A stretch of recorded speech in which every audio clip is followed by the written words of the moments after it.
Okay, so for this entry, we're going to do two separate things. First, we're going to do a bit of an update for the channel, strictly because I kind of like doing these every so often. I usually do them in community posts, but I figured this one, let's just pop up in the video since we're doing a lot more face things.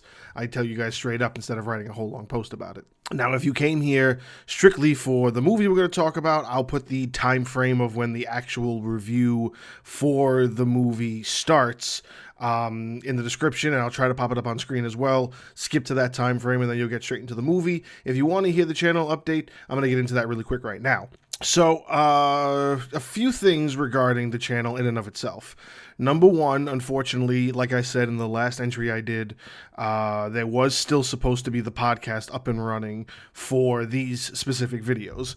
Now, this kind of thing I've been doing with the Diary of a Cinephile and what that is, has for the last 4 or 5 years been strictly on the podcast end of things. And I started doing that because I really just like sitting down and talking about movies for a couple of minutes, and I figured I'd throw them out there and see if people liked it. Now that I'm transitioning it into a video format over just an audio format, I did want to try to have a communication between the two without needing to spend a lot of money, strictly because I'm still new at this and I don't make a lot from doing it right now. So it's kind of all about where the funds come from and what I can actually bring in to pay for the quality of what I want out there. Now, don't get me wrong, nothing wrong with just doing the audio and the video separately, but I did want them to communicate in some fashion. So when I was switching hosts for the podcast stuff, I got into a little scuffle, and I'm not going to give any sort of pure negative feedback for the hosting I was trying to use. Originally, I was using a site called Pinecast. They were fantastic. They have been fantastic for years. However, they are limited, but they are on the cheaper end. They distribute to a lot of the big name ones: Spotify, iHeartRadio, Amazon. You can get your podcast on all of that if you're looking for it. And if you want the very basic stuff, it's $10 a month. They got some new stuff that's going on too. You can add that for a couple of dollars extra, but that's all up to what you're actually looking to do. I was trying to migrate it over to Podbean. Now, Podbean is one of the bigger names out there. They're not that much cheaper, or they're not that much expensive, very mid-tier, I would say. However, the process of getting all the original audio and all of that history and all that data transferred over to Podbean, while then also communicating with YouTube for newer entries, it just wasn't working out. So, saying nothing negative about Podbean, I do see that there's something good about them. It just wasn't working out for me. And unfortunately, in that mix-up of things, I decided, you know what, if we're going straight face, let's just go straight face. So, as of right now, the podcast is only available in an audio fashion through YouTube Music because they're uploaded as videos. So you can still watch them on YouTube as you're doing now. And if that's how you choose to do it, thank you so much. This is kind of the only stream of revenue I get for the content I create. So I appreciate you for listening in and for watching. The second update for the channel is from about a year ago. There has been a couple of videos that have really been the ones that are the most popular on the channel. I just had another spike in subscribers. Thank you all if you're new here. And you're all loving a lot of the stuff that has to do with a very particular topic. And that topic is media that's kind of lost in history, whether it be films that are completed or films that you almost couldn't see. And just this realm of everything that you are missing out on almost, because unless you kind of hear about it, nobody else is going to bring it to your attention. Well, I sort of found a love to kind of bring that stuff to your attention, and the comments in those videos and the views on those videos have been tremendous. I appreciate everybody for your support, all of the new people that are discovering those videos.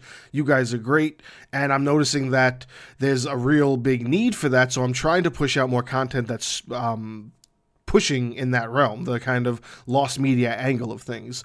With that, normally I do post a video usually on Monday. That's usually a direct video, either an unfortunate case video or a list or a documentary, something of that nature. That's not getting posted today because as of right now, I am working on the third part of the films that are completed that you will never see series. Now, I don't know, as I say in that video, I don't know if that's going to be the last part or if I'll be able to keep doing it, but I kind of like to group those all together with the basic rule of saying that they are 100% completed and you're never going to see them. Some things never get completed, some things are planned and never even move forward. So there's little areas where these things can and can't be kind of used within the same conversation. So that series is going to be tough to move forward with, but I was able to get a third part out of it, and I'm pretty sure a lot of people are going to be excited about that because the first two portions of that people love. I'm also working on a script for a sequel to films you almost didn't see, and I'm still working on all of the ones that are going to go into that video, and hopefully I should have that up in a week or two, and we're going to try to move forward with as much of the kind of lost media angle of things for a little while, just because I feel like people like that a little bit more, even though I do still like to do videos that I like to do, which I will still do from time to time, and hopefully you guys enjoy those. I just did the Judith Barcy video, and I thought that was a tremendously insightful thing to research and to look into and to really dig down into what actually happened in that scenario, because it all correlates to a couple of movies that I loved as a kid, The Land Before Time and All Dogs Go to Heaven. So if you appreciate kind of deep dives into the background and history, specifically about the tragedy of what happened to Judith Barcy, please go check that video out. I personally love it. I think it's one of my favorite videos that I've ever done so far, and I hope you guys like it too. But yeah, moving forward, as of hopefully Thursday or Monday, I will have a new video up that's a part of the trilogy of films that are completed that you will never see. Along with that, if you're new and you haven't seen one of these videos before, basically what these are is I like to ramble, and when I'm rambling, I don't write anything for this. So when I write for the videos that are usually released on Mondays, my list, my documentaries, all of that stuff, that's all scripted, that's all researched.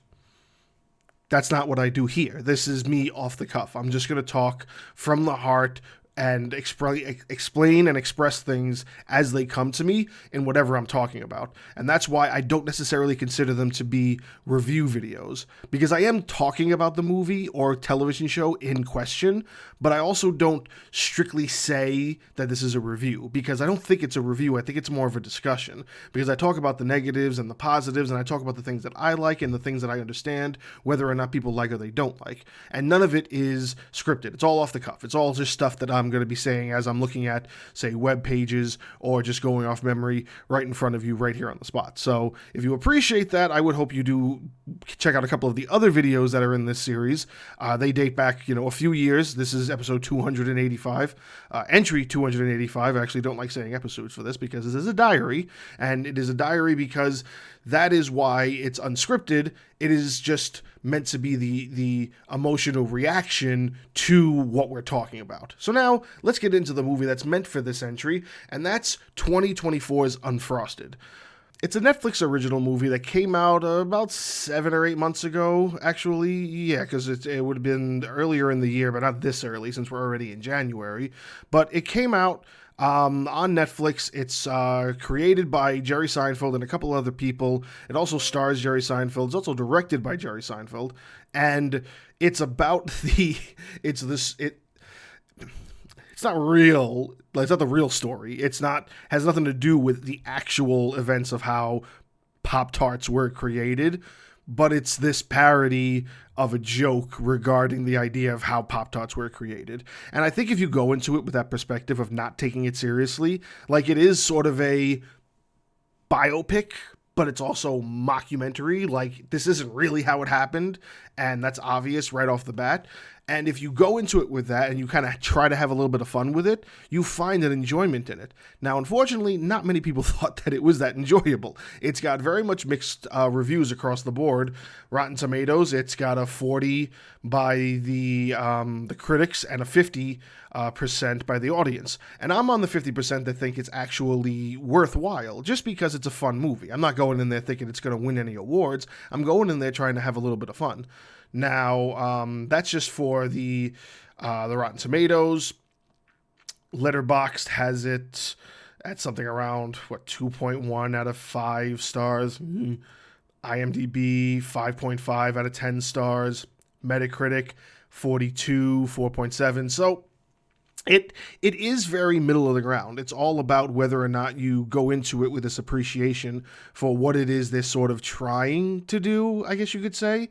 But not even just the getting it's getting lost. You have to just get lost for a second and realize that you're not watching a serious movie. If you could sit and watch a non-serious movie about the creation of Pop-Tarts that's totally bizarre and totally out there, then you'd find an appreciation for this. I loved the entire angle of the idea of the Kellogg's Corporation and the Post Corporation being at war with each other, and then the two of them trying to be the first one to create a toaster pastry sometime in the 60s. I think that's just such an interesting outlook on the idea behind, because the cereal wars is a real thing. It's not like so over exaggerated like it is in this film, but it is true. There's people who are strictly Kellogg's people and people who are strictly Post people, and then you've got bag cereal people. Personally, I'm a bag cereal guy. Sometimes they have some mixtures that are pretty cool. There's this dinosaur one I get from the market. It's got fake Captain Crunch Crunchies with marshmallows and the Oops Berries ones. So it's kind of like that, but with marshmallows, and I think it's fantastic. And Captain Crunch doesn't have that, so I go with the bag one when it comes to the want for the marshmallow stuff, because I'll take that over Lucky Charms because it's got a little bit more in it. Now, I'm digressing. I'm talking about cereal here, but all in all, there are people who are strictly one or the other, and they like what they like, and some people don't even like Pop-Tarts. But Pop-Tarts is strictly this kind of unique thing, this kind of revolutionary thing from back there, just because of what it was. And I'm guessing Jerry Seinfeld and the other guys who wrote it with him, they took that idea and they ran with it and just created this bizarre telling of what it was like to get Pop-Tarts created. And it took this whole team that was made up of actual people from that era that like mattered, but they're all trying to make Pop-Tarts a reality. It's really dumb, but it's a fun dumb. And I'm also a person who really doesn't like Melissa McCarthy, and I'll say that outright. There's only like one or two films that she's ever done that I've liked. Any other time I see her, it's not in a film that she's starring in. It's usually she's a co-star or she's a side character, like Bridesmaids. I think she's great in Bridesmaids. She pops up in This Is 40. I think she's hilarious in This Is 40, even though I don't think she has that much screen time. Then there's films like Can You Ever Forgive Me, which is a more serious role in comparison to her comedy roles that she usually does. I love that movie. I think Can You Ever Forgive Me is one of her best movies of all time, because I don't usually like her comedy. And then you have the one with the bird. I can't remember the one with the bird, and she has to deal with, I think, their child died, and the husband is in a mental hospital because he can't handle it, and she's at the home by herself, kind of dealing with it and grieving. And it's got a little comedy to it, but it's more so about how she deals with kind of life on certain days. It's very sad, but it's also one of her better movies in my eyes. And I don't like a lot of her comedy stuff. I don't think she's that funny a lot of the time, but sometimes she does pop up and she does do things that are freaking hilarious. Like her character in Bridesmaids, it's top notch. It's the best part of that movie, in my opinion. But her in this, it's a hit or miss. I think this thing went up for, if I'm not mistaken, hold on. Yeah. So it got nominated in two separate award shows, the 76th Primetime Creative Arts Emmy Awards. Jerry Seinfeld was nominated for Outstanding Television Movie, nominated meaning he didn't win because it's already passed, and now this coming March, they got the Golden Raspberries coming out where they're up for Worst Picture, Worst Director, Worst Actor, Worst Screen Combo, and Worst Screenplay. Now, the Worst Screen Combo refers to any two unfunny comedic actors, and I'm guessing that correlates to Jerry Seinfeld and Melissa McCarthy. They have a weird chemistry. And again, I just don't appreciate Melissa McCarthy in comedy, I've learned. So I do kind of see maybe Jerry kind of holding down the fort a little bit, the one that's kind of making it work. But then again, it's also, you got to be into Jerry Seinfeld's style of comedy. Like, not many people are Seinfeld people. Like, I'm a Seinfeld person. I grew up with Seinfeld. I grew up with Friends. I grew up with Married with Children. I grew up with all those shows. One of the ones I usually drift more towards is Seinfeld. I just did a whole playthrough of the entire 9-season run maybe a year ago. And it was just like, oh, I just want to watch this again. Seinfeld is Seinfeld can be hilarious, but a lot of people don't like his style of comedy, which is perfectly fine. But I do, and I see a little bit of that in his character, while also being a little bit kind of not so much like how Jerry was in Jerry Seinfeld.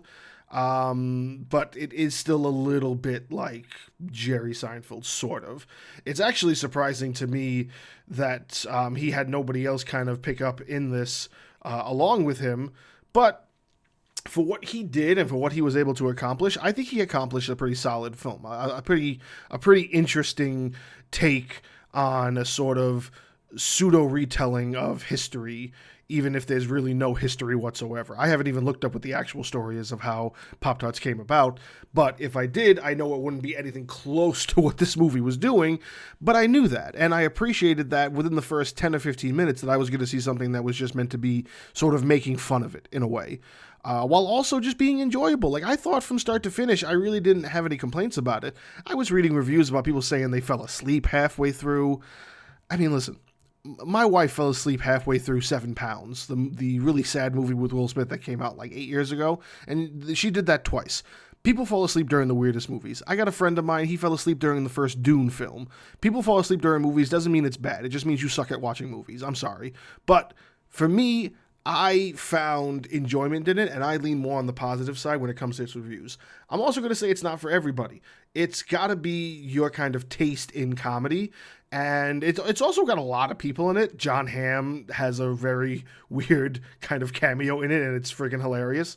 It's got Amy Schumer, Jim Gaffigan, Hugh Grant's in it for a little bit, Peter Dinklage is in it, Christian Slater, Bill Burr. There's a lot of people that pop up in this, and it was sort of like, if you saw all those clips of the Jennifer Lopez documentary where she's trying to get all of her friends and nobody's available for her, this seems like Jerry Seinfeld had that's a similar kind of phone book where you can just open it up and make a few phone calls and like, hey, you want to be in my movie? And almost everybody said yes. So let that kind of be a little bit of a tell for you for the difference between who Jerry Seinfeld is and who some other people might be and how close people are with him.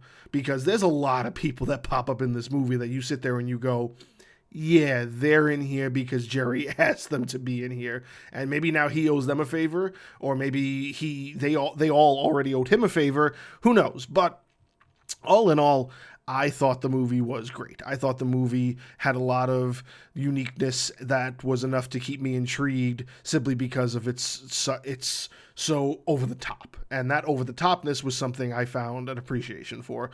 And sometimes you need that. You need a movie that's just kind of wind down. Not every movie can be friggin' serious all the time. And if anybody was expecting this to be this perfect biopic of how Pop-Tarts were created, what do you think this is? This isn't J. Edgar. You know, it's not going to be Lincoln. It's not Daniel Day-Lewis. It's Jerry Seinfeld. He wrote a comedy. It was going to be something that was relatively stupid, but you have to love the stupid to love the movie. That's my opinion anyway. But either way, if you check it out, if you haven't checked it out, leave a comment down below and let me know what you thought about the movie, even if you hated it. I know I'm probably going to get reamed out in the comments because there's a lot of people that hate it, but I know there's enough of us that actually do like it. So if you did, comment that as well, and maybe it'll balance out some of the hate I'm about to get. But either way, thank you for stopping by. I appreciate you all. If you're new, thank you for sticking around. If this is the first video you've watched, consider subscribing. And like I said, there is a third part to the films that are completed that you'll never see coming out really soon, so stay tuned for that. I appreciate you all, and thank you again, and enjoy the rest of your night. Cheers.